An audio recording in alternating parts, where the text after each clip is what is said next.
మన తోటలో రేగిపండు చెట్టు ఉంది. చెట్టు నిండా రెడ్ కాయలు ఉన్నాయి, గ్రీన్ కాయలు ఉన్నాయి. చెట్టు ఊపంగానే పడతాయి. ఎన్ని కాయలు ఉన్నాయో కింద వద్దు, పురుగు పుట్ట తిరుగుతాయి. పైన చెట్టు ఇలా అంటే చూపించు చేతులు. ఇగోమా చెట్టు ఊపితే వస్తుంది. సరే ఇంకో విషయం చెప్పనా? ఇంకోటి ఏమున్నాయి చెప్పుకో. ఏమున్నాయి? చూడు, ఇదేం చెట్టు అనుకుంటున్నా? అంజూరు చెట్టు. మా తోటలో రేగిపండు చెట్టు ఉంది, అంజూరు చెట్టు కూడా ఉంది. చెట్లు అవునా? ముళ్ళ చెట్టు అది. రేకాయలు చూపించట్లా? రేకాయలు ఇక్కడ పైన ఉన్నాయి చూడు, చూపించు. దోరకాయలు కనిపిస్తున్నాయా? ఇక్కడ మన ఇద్దరు రీల్స్ చేయాలి. గోదావరి గట్టు మీద నేనైతే సిరి ఒక్క చెట్టును కూడా కొట్టించను. చెట్టు దాని ఒక విలువలు ఒక రేంజ్ లో ఉంటాయి. ఎప్పటి నుంచి పండాయో, ఎప్పుడు నుంచి వేసిన చెట్టు మనం టక్కన అసలు కొట్టేయకూడదు. చెట్లు లేకపోతే రేపు భూమి అంతా నిప్పులతో వేడితో రగిలిపోయింది. అందుకని చెట్లు పెంచండి, చెట్ల మధ్యన ఉండండి. ఆక్సిజన్. నేను మైసూర్ వచ్చిన తర్వాత ఏసీ స్టవ్ ఇక్కడ కింద పెట్టుకుని చేయొచ్చు. సంవత్సరాల నుంచి మనం ఏసీ వాడేదమ్మా. అవునా? 5 years నుంచి మేము ఏసీ వాడట్లా. ఆశ్చర్యపోవాల్సిన విషయం. AC, table fan, ceiling fan అన్ని వేసుకొని ఇంట్లో దుప్పటి కప్పుకుని పడుకునేదాన్ని నేను ఆంధ్రాలో ఉన్నప్పుడు. పక్కన ఈ కూడా తోటలే అంత చల్లగా ఉంటుంది. మైసూర్ ఫార్మింగ్ చేస్తారు.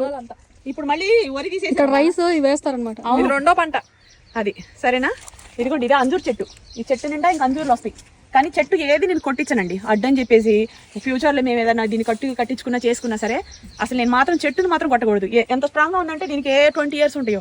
ఇట్లాంటి చెట్టు సీజన్ లో బాగా ఫ్రూట్స్ ఇస్తాయి. అంజూరు అనుకుంటాను సిరి. కాదా? అంజూరు కాదా? అంజూరే ఇది. అత్తికాయ చెట్టు, అత్తికాయ అంటారు కదా, ఆ చెట్టు అనుకున్నా. అదే ఇది. ఓకేనా? చల్లటి గాలి ఉంది.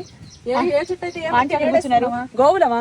గోవులు, ఆవులు తిరిగిన పేడేసిన గోమూత్రం ఆ జమీన్లో ఉన్న మంచిది. స్థలంలో గోవులు ఎక్కడుంటే అక్కడ లక్ష్మీదేవి తెలుసండి.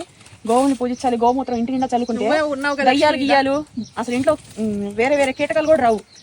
ఆవు పేడతోటి యాంటీ బ్యాక్టీరియల్, ఆవు పేడతోటి పిడకలు చేసుకుని దూపం వేసుకుంటారు. మంచిది.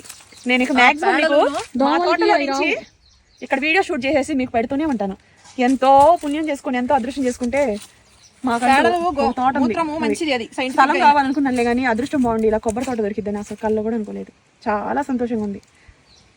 జారిపోతున్నాయి ఫ్రెండ్స్. అంటే జిమ్ బాడీ వెయిట్ పెరిగింది కాదు, వర్కౌట్లు చేస్తున్నా 3:30కి లేచి 3 గంటల సేపు. దానివల్ల ఇంత వెడల్పోయిపోయి కొత్త జాకెట్ కుట్లిప్పి తీసుకున్నా కూడా ఇలా కంఫర్ట్ లేదు. ఇప్పుడు నేను వంట ఎలా చేయనురా దేవుడా అన్నట్టుంది. అదేనా? అది రండి వంట చేసుకుందాం.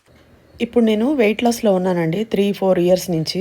మీరెవరైనా సరే అధిక ఒళ్ళుతో బాధపడుతున్నట్టయితే స్పార్కిల్ని కాంటాక్ట్ అవ్వండి. 42 kgs తగ్గిన ఎక్స్పీరియన్స్తో చెప్తున్నానండి. ఆన్లైన్ అడ్మిషన్ తీసుకొని మీ ఇంట్లో ఉండే మీరు వెయిట్ లాస్ అనేది అవ్వచ్చు.